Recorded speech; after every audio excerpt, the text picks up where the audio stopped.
again, and so I became a lot closer to the people around me in youth group, some of my friends and my leaders especially. And so I started building these relationships along with my relationship with God. And my faith isn't perfect, of course, but because I have these relationships now, it's not as easy to run away from it, because I have people walking with me and keeping me accountable for when I feel like giving up on God. And I would definitely have a very strong on-again, off-again relationship with God without sharing my journey with my leaders and my other friends here. And because it just makes the burden so much lighter when you share it with other people. So it took me a while to realize that God didn't create us to do this alone. So I need everyone to raise your hands up in the air now. We're transitioning. Yeah. Who's not putting their hands up in the air?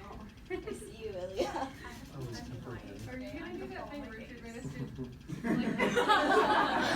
have to stay this way, don't we? You know, just keep your hands in the air. So I'm going to talk about Moses. So can anyone tell me, I guess I can't really tell if you're raising your hand. I am raising my hand. Put your hand down if. Flare your nostrils. Put one of your hands down if you want to tell me about Moses, real quick. Give me a little synopsis. Come on. Annika, do you want to tell us about Moses? Wait, what? Give me a little synopsis on Moses. What did he do? Okay, so he was this guy who got the 10 Commandments, and then there's also this one time where he was Keep your leading hands up. the Israelites to battle, and he had to keep his hands up so that they would win. And Shh, don't spoil it. No. I just wanted to hear the Exodus part. The Exodus of Egypt. Yeah, he led them out of Egypt, part of the Red Sea and whatnot, helped by his brother Aaron because he couldn't talk to people. And yeah, and ended up never actually reaching the promised land I can't talk today. Due to some incidents, but yeah, that's about it. Alright, so Moses did a lot of stuff. So Moses got a lot of credit for all that stuff. And Annika did mention his brother-in-law. He got some recognition. But there were a lot of people supporting Moses, both literally and figuratively. So by now your arms should hurt. Nah. No, keep your arms up. So while they were journeying through, I really don't know, but they were leaving Egypt, and they came across a lot of different people, and sometimes they would get into these battles and fights.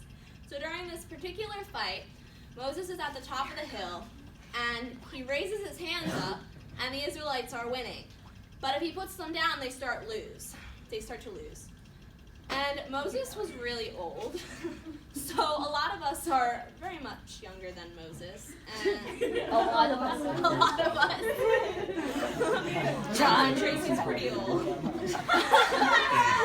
Thanks for the shout out. That's fine too. So Moses got tired really quick. But there were people's lives at stake, his people's lives. They were being killed if he put his hands down. So his brother-in-law Aaron and this other guy Hur, well, I'm not really sure who he was, but they held Moses' hands up for the day. So kind of grab the hand of the person next to you. It's hard to do that we're all raising our hands, but you should feel much a better. difference.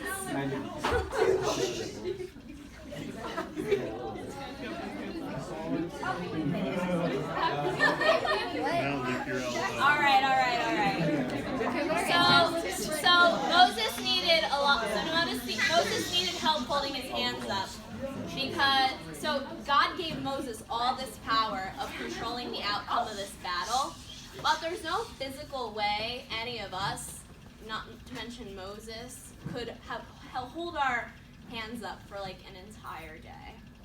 So Moses needed Aaron and Hur to help him, and they became a part of helping him keep these people alive. So then also, in Numbers, so we're not going to read all this. If you want to look at it, you can, but I'm going to summarize it. So the Israelites were getting really mad at God and Moses because they were tired and they weren't getting the food they would in Egypt, and they were just really not a fan of this whole leaving Egypt thing anymore. And Moses got really stressed out about this because all these people are coming complaining to him, and maybe even some of them were blaming him because God wasn't around to blame. And so Moses asked God to end his suffering. He said, "Why have you brought this trouble on your servant? What have I done to displease you that you put the burden of all these people on me?" So Moses was really upset. So if this is how you're going to treat me, please go ahead and kill me.